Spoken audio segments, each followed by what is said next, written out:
மதுரையை பூரா அழகுபடுத்தின நாங்கள். இவங்க இப்போ எதுவுமே செய்யலை. மகாலா புதுப்பித்தோம், புது மண்டபத்தை புதுப்பித்தோம், 4 மாசி வீத உலகத்தரம் வாய்ந்த சாலை அமைத்தோம், பெருந்தலைவர் காமராஜர் சிலையை புதுப்பித்தோம், 10 தூண் மண்டபத்தை புதுப்பித்தோம். இப்போ நான் அடிக்கடியே போகலாம்.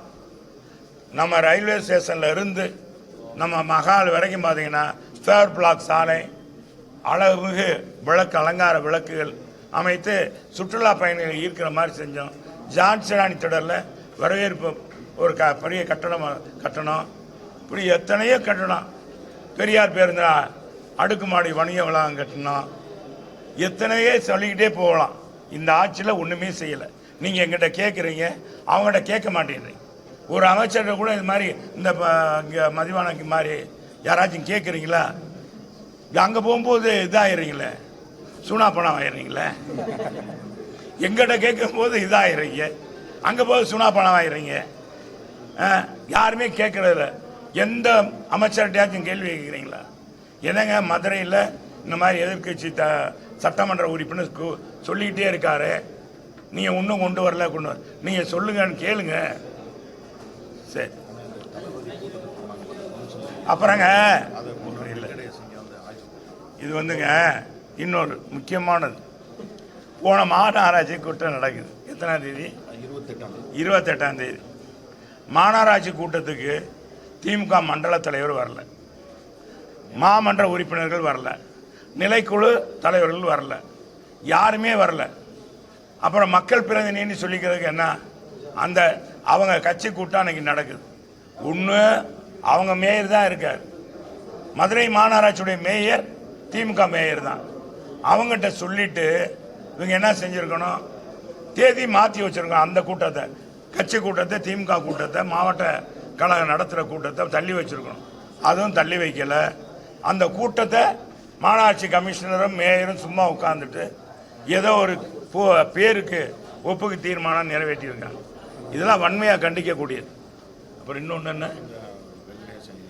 அப்புறம் இன்னொரு இங்கே இப்போ நாங்கள் போனோம் மாநகராட்சி கமிஷனர்கிட்ட நிதி கொடுத்தோம். இது முழுக்க கட்சி சார்பற்ற ஒரு இடம். இந்த இடத்துல போய் இப்போ எங்கள் நிர்வாகிகள்லாம் இங்கே பாருங்கள், எங்கள் தலைவர் முதல் அங்கே ஒதுங்கிட்டார். அங்கிட்டு ஒதுங்கி நிற்கிறார். துணைத் தலைவர், துணை செயலாளர் எல்லாரும் மாமன்ற உறுப்பினர் தான் நிற்கிறோம். இது முழுக்க மக்கள் பிரதிநிதிகள் அடங்கிய இடம். இந்த இடத்துல கம்யூனிஸ்ட் தோழர் வெங்கடேசன் இங்கே கூட்டம் நடத்துகிறார். இது எப்படி அனுமதி கொடுத்தாங்க? உண்மையிலேயே நான் இதை கண்டிக்கிறேன். இந்த மாநகராட்சி ஆணையாளரும் மற்றும் அவருக்கு இங்கே முழுக்க கம்யூனிஸ்ட் தோழர்களை வைத்து கூட்டம் நடத்தி அதில் மாநகராட்சி ஆணையாளரை உட்கார வைத்து நீ சொல்கிற கோரிக்கையெல்லாம் கொடுங்கன்னு சொன்னால் இது என்ன பொது இடமா?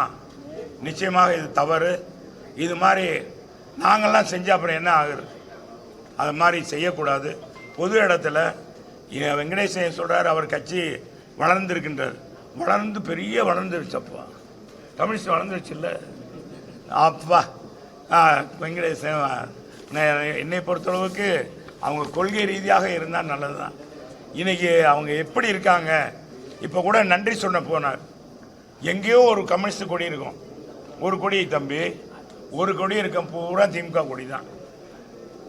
அந்த இடத்துக்கு நான் வரமாட்டேன் கம்யூனிஸ்ட் தோழர்கிட்ட சொல்லிக்கலாம். ஆக என்ன அர்த்தம்? ஆக இன்னைக்கு திமுகவுடைய சேராமல் சேர்ந்துட்டாங்க, அவ்வளோதான். யாருமே எந்த எதிர்ப்பும் தெரிவிக்கிறது. இன்னைக்கு எத்தனை சம்பவங்கள், மாணவ செல்வங்கள்லாம் போதைப் பொருளுக்கு அடிமையாயிட்டாங்க. நம்ம கனவாக நம்ம அப்துல் கலாம் என்ன சொன்னார்? இந்திய நாடு வல்லரசு ஆகணும்னா இளைஞர் கையில் இருக்குன்னு சொன்னார். ஆனால் இன்னைக்கு வல்லரசு ஆகிறதுக்கான தமிழ்நாட்டு இளைஞர்கள் என்ன பங்கு ஆற்ற போகிறாங்கன்னு தெரியல.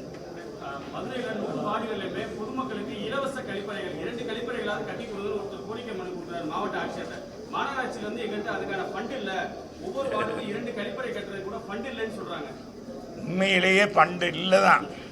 அதனால தான் நாங்கள் சொல்கிறோம், இந்த மாதிரி திட்டங்கள்லாம் நிறைவேற்றணும்னா சிறப்பு நிதி கொடுக்கணும். சிறப்பு நிதி கொண்டு வந்தால் தான். புது கழிப்பிடங்கள் கட்டுவதற்கு கட்டி கொடுக்க வேண்டியது கடமை, மாநகராட்சியுடைய பணி. ஏற்கனவே முனிசிபாலிட்டியாக இருக்கும்போதே கட்டி கொடுத்துருக்காங்க. அப்புறம் எங்கள் தலைவர் வரும்போது, அம்மா வரும்போது அதை கட்டி கொடுத்துருக்கோம். எனவே இதையெல்லாம் நிறைவேற்ற வேண்டுமானால் சிறப்பு நிதி 1000 கோடி ரூபாய் கேட்டிருக்கோம். நிச்சயமாக நான் பேசி அமைச்சர்கிட்ட பேசுகிறேன், வாங்குகிறேன் அப்படின்னு சொல்லியிருக்காரு நம்முடைய ஆணையாளர். அதை வாங்குவார். நம்ம நிச்சயமாக நம்புவோம். நம்பிக்கை தானே வாழ்க்கை. பாதகம் செய்பவரை கண்டால் நாம் பயங்கொள்ளலாகாது பாப்பா. மோதி மிதித்து விடு பாப்பா, அவர் முகத்தில் உமிழ்ந்து விடு பாப்பா. அண்மை செய்திகளை உடனுக்குடன் தெரிந்து கொள்ள இணைந்திருங்கள் இயம்நாடு தொலைக்காட்சியுடன்.